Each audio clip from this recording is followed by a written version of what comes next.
Hey everybody, welcome back. And I thought I would give my thoughts on the Acolyte. I know it's been a couple weeks, so I'm a little late to the party, but I do like to let a show, if I do complete it, because I'm notoriously bad at watching TV, I do like to let a show simmer for a little bit before I give my take on it. Uh, I don't like reviewing episode to episode because I find that you can kind of knee-jerk react to something without getting the full picture, especially when you're not doing kind of monster of the week kind of show, which this is not. This is one narrative that goes all the way through all of the episodes. Uh, so, Acolyte, for those who don't know, Star Wars show. It's kind of a murder mystery police procedural where they're out there.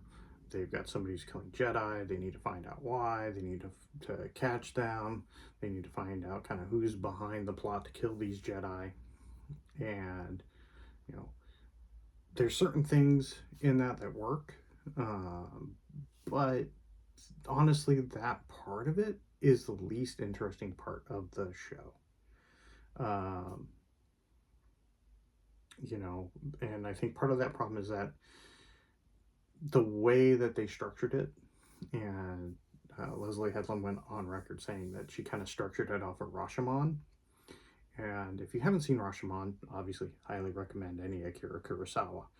But the thing about that works about Rashomon is very much almost like a court case. And you're getting the different stories from people who are basically on trial. That doesn't really work well in a sort of police procedural where you're going through everything and then dealing with these different perspectives through flashbacks that aren't narratively told. So what I mean by that is, so the way this show was structured was you would have a couple episodes and then you would have an episode that's just a random flashback. It would just jump. And it wasn't done in a way where it's like, okay, here's, OSHA telling her version of what it is to somebody. And then, a few episodes later, they have another flashback that tells a different perspective. And it's not like this is Soul telling, say, May, his perspective of what happened. It just goes there. And so that was one of my biggest complaints about the show. Because while I didn't feel it was the greatest Star Wars to ever Star Wars, it certainly wasn't, the worst thing since the holiday special, but it is flawed, straight up. I'm not going to sit there and act like this is just pure cinematic gold here. It is flawed from a structural level because since those flashbacks aren't narratively told by a character, it's jarring when it jumps because you're kind of getting into where the story is going, and then boom, you're 16 years prior, and then you go through another bunch of episodes, you start getting back into the groove of things, and then boom, another flashback episode. So it really ruins the pacing, and the pacing is wonky anyway, because another problem that this has is that it feels like they had a script that was written for either a big 3-hour movie or two 2-hour movies, and went, it's a TV show.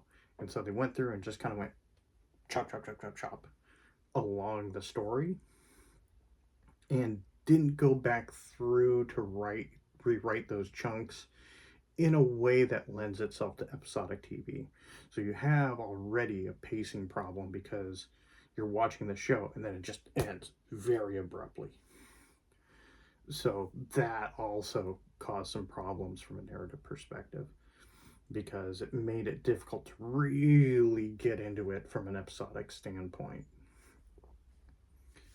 Performances were fine to good. There were some odd choices.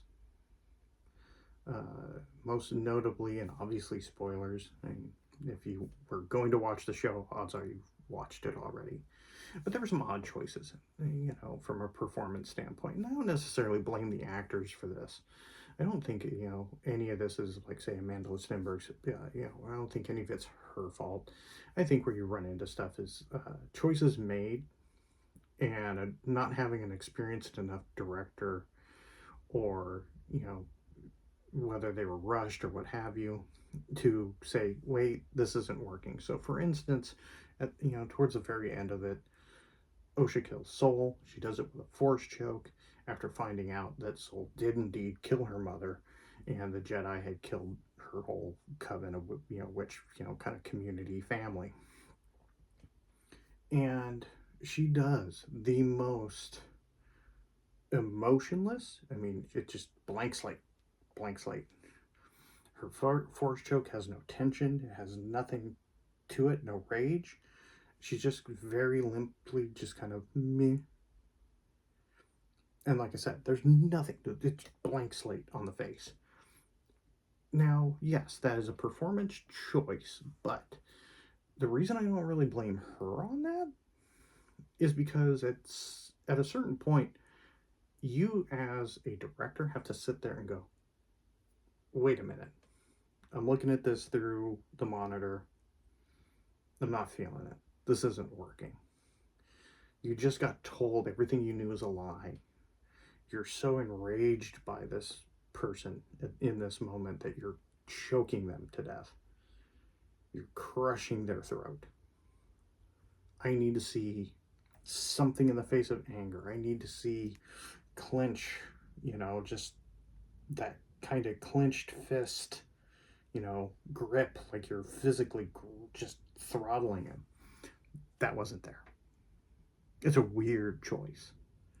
But like I said, a skilled director should have known to see that and be like, whoa, whoa, whoa, whoa, whoa. Cut, cut, cut, cut, cut. I need more. I need more here. I need anger. I need rage. I need something. So that is a director choice there. But like I said, there's a lot of those kind of mind-boggling choices there. The choice to go with some of the worst aging makeup on Torben that just kind of look goofy. Like, somebody had to look at that and go, good enough.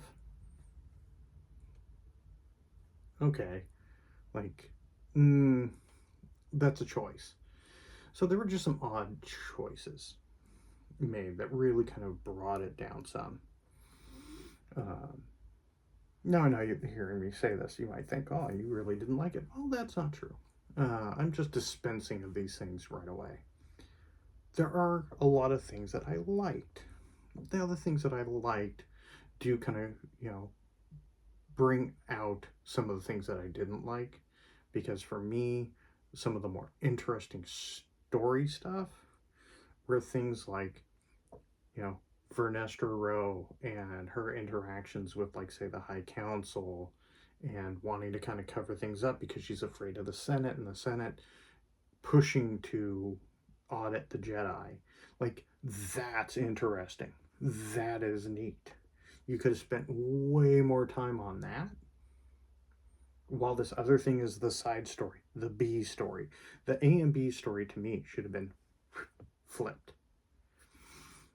Because to me, if you're especially trying to tie this into Phantom Menace and into the prequel trilogy as kind of a precursor of, like, well, this is kind of the beginning of the slide of the Jedi to be in position where, Sidious could come in and do all this subterfuge, then you really needed to see more of that than what we got. I liked the characters of Sol and Kymir. I think were way more interesting than Osha and May. And I think that had you flip those two stories, the political story and the Osha, May, Kymir, Sol, that whole story, to where that's more of the B story, where, Sol's kind of, you keep those kind of story beats of him being kind of obsessive over Osha, and he's kind of leading this investigation. Vernestra's afraid he's going to, like, blow everything wide open, and she's afraid of the Senate. Like, that's way more interesting.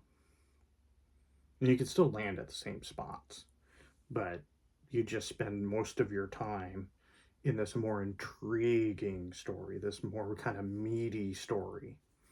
Because realistically, other than the fact that we're spending time with somebody who we're watching, you know, fall to the dark side, but I mean, this is somebody that we find out washed out of the Jedi because they couldn't let go of their hate.